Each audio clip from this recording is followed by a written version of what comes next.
প্রচণ্ড গরমে ও পানির অভাবে ধুঁকছে গরুর পাল। ভয়াবহ খরা ও তীব্র গরমে বিপর্যস্ত হয়ে পড়েছে স্থানীয় গ্রামবাসী ও গবাদি পশু।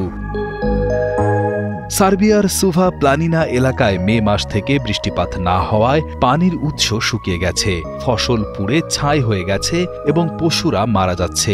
এ অঞ্চলের গবাদি পশু পালনকারীরা বলছেন, এবার আগের চেয়ে অনেক তাড়াতাড়ি পানির উৎস ফুরিয়ে গেছে। ১৯৮০ সাল থেকে এই পাহাড়ে গবাদি পশু পালন করছেন লিউবিসা পেটকোভিচ। তিনি দাবি করেন, এবার একেবারেই কোনো পানির উৎস নেই, গরু ঘোড়া মারা যাচ্ছে। ৪০ বছর এখানে থাকার অভিজ্ঞতা আছে, কিন্তু এমন দুরবস্থা কখনো দেখা হয়নি। স্থানীয় কর্তৃপক্ষ কিছু পানির ট্যাঙ্কার পাঠিয়েছে, কিন্তু তা পর্যাপ্ত নয়।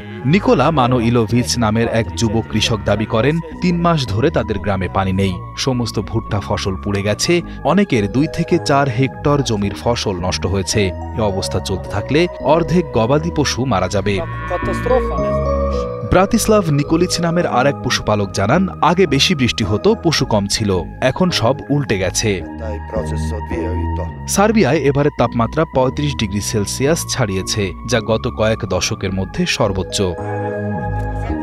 শুধু সার্বিয়া নয়, মন্টিনিগ্রো, বসনিয়া, আলবেনিয়া, কসোভো এবং উত্তর মেসিডোনিয়াতেও একই খরা পরিস্থিতি। প্রতি ১০ সেন্টিমিটার মাটির নিচে পানির স্তর ৭০% কমে গেছে, যা সাধারণত শীতকালেই হয়। আগে প্রতি বছর গড়ে ৬০০ মিলিমিটার বৃষ্টিপাত হতো, এবার মাত্র ১০০ মিলিমিটার হয়েছে।